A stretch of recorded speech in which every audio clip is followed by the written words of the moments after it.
Today I want to talk about one of my favorite subjects, which I'll call complete and incomplete transactions.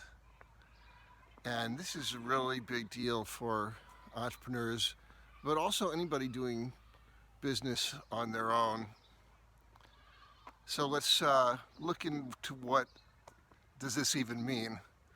I don't really see people talking about this much. So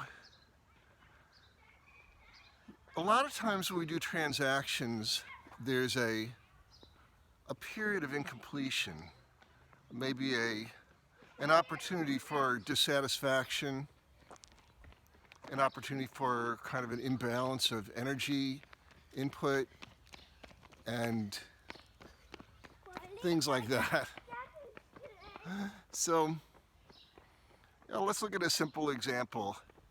If you go to a restaurant and you order a meal, and then you have possession of the food, and then you pay at the end. So there's a period of time during which the transaction is incomplete.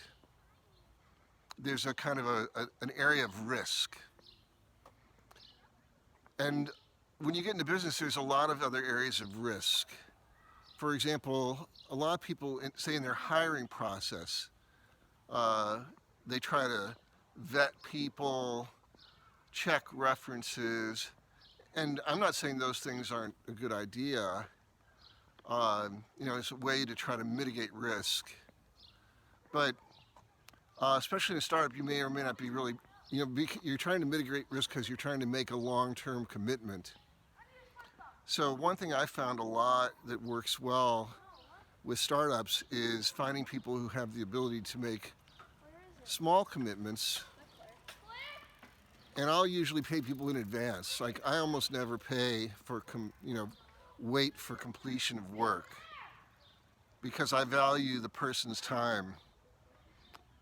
And but I also only spend amounts that I can risk. And it's like, well, there's two outcomes of this relationship. Either it doesn't work and it's a failure, and certainly I've had plenty of those, or it works and then we go another increment. So that's a really nice way of looking at it. I've already internalized the risk. That's why I pay people in advance. It's like, if I can't trust you with, say, 2 weeks or 1 month of pay in advance, well, now I found out. And that's a lot easier to, I can follow my gut feeling that they were a good hire. And, like I said, sometimes that doesn't work out. Sometimes I'm a little surprised, but I'm always getting the value in advance. Like the moment I pay for that person's next month, I'm already feeling complete with the value because life is uncertain. They could die. There's so much random stuff. Why should I wait to pay to the end? While they're absorbing the risk of me running out of money or, for whatever reason not paying their bill. And who can better risk that? So that kind of process allows me to hire people very easily and give them something to get started, because in the end, what we're doing in our company is building relationships, and that's something you can't discover from reading a resume or even talking to a reference. So I'm not saying I'll never do that, but we build relationships on the increment that I can afford to risk. All right, so now let's take this to something that I see often in the entrepreneur, with people we're mentoring. A new entrepreneur, and they'll tell me, well, this guy, this investor said they wanted to put $1 million in my company. They really like it, and they had $1 million, and they want to give me $1 million. This happened several times to people who I have worked with and mentored.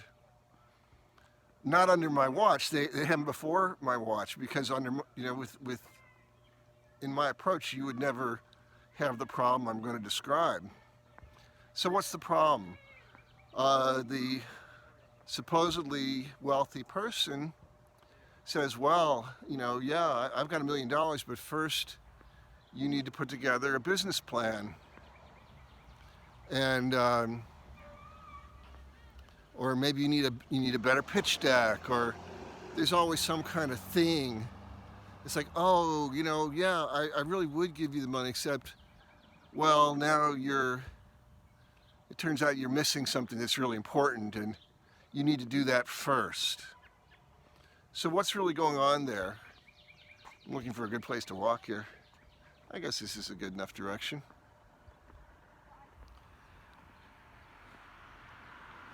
What's going on is a totally incomplete transaction, but the thing is, the entrepreneur has to start taking responsibility for that. And what we do instead as newbie founders is it's like we want to chase that money, we want to please that person. That is not the way to handle that whole discussion. So here's the right way. In a situation, let's say that happens and somebody says that they want to put $1 million in your company, and you say, that's great. Now, of course, hopefully you're prepared and you know the valuation of your company, that the pre-money valuation. We've discussed that in other videos. We'll talk about it 100 times, I'm sure more. But you know what you're selling in terms of investment, so that when that person shows up, at least you know what you're selling, the pre-money valuation of your company. And you have an idea of your governance situation as well. So all those kind of basics are kind of ready. That helps. But even if you don't have that, and then you say, okay, well, what do you need to put the money in my bank account? And you say that to the investor, and the investor says, well, I need a deck, and I need you to do all this and that. And as a founder, this is the pivotal moment where you can create a completion, or you can get yourself in trouble. So the completion is, you say, wow, $1 million is a lot of money. Obviously that would be the difference between this company being, growing to $1 billion valuation, or perhaps, not even being able to boot up. But right now, the company is working. I'm hustling. Yeah, I work a lot. And if I start taking time away from the part of the company that is working to provide you with all this information, the company could fail from the lack of my attention to the part that I need to focus on. So here's what I'd like you to do. You know what I stand for. You know what I'm committed to. You know what we're doing already.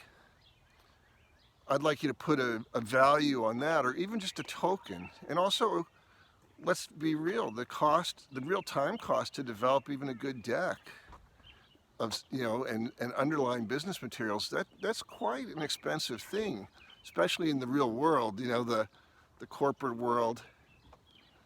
So you might say, if you really like what we're doing, I'd like you to place $100,000 into my company today. And then we'll talk about valuation. Like that's just a buy-in. That's just a token of your commitment. Then we can work through all those issues. If you're not committed enough to write a check for $100,000 today, then how about I come back to you in a later round once we're stronger and we have all those materials, in place. And if you look like at the founding of Google, that's exactly what happened to them. I don't even think they actually said that expressly, but this guy, Andy Bettelsheim, showed up at their house in Silicon Valley, the founders of Google, and he liked what they were doing. He just wrote a check for $100,000. He didn't have any terms.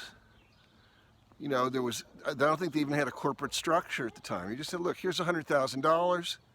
Get back to me when you've got your corporate structure, the valuation, all that.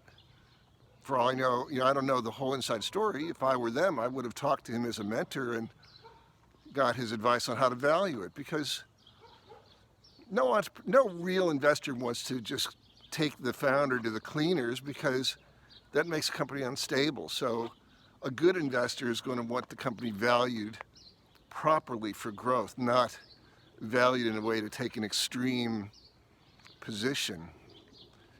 But instead, like I said, a lot of newbie founders, especially in a heart-centric field like this, they get entangled in these long discussions and trying to produce materials and chasing after that large dollar instead of declaring a value of themselves and their time, and just really checking to see if the commitment is real, because in the end it's commitment.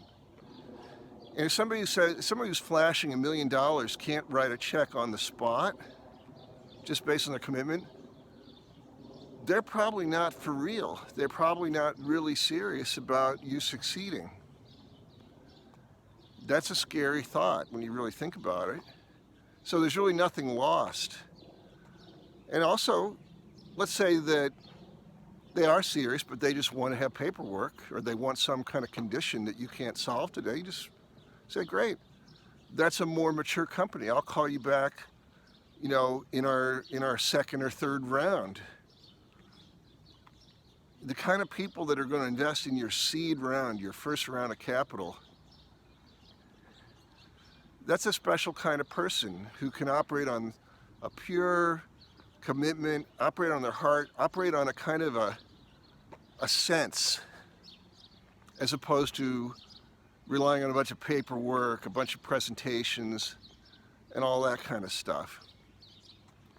So now you're taking something that's a potential for a massive incompletion, because what do I always hear from these founders? It's like, oh, I worked so hard, I had all these meetings, I wrote up the deck, and then they said, oh, there's still something missing, it's not good enough. And meanwhile, my company, we lost sales, and now I'm really on the ropes.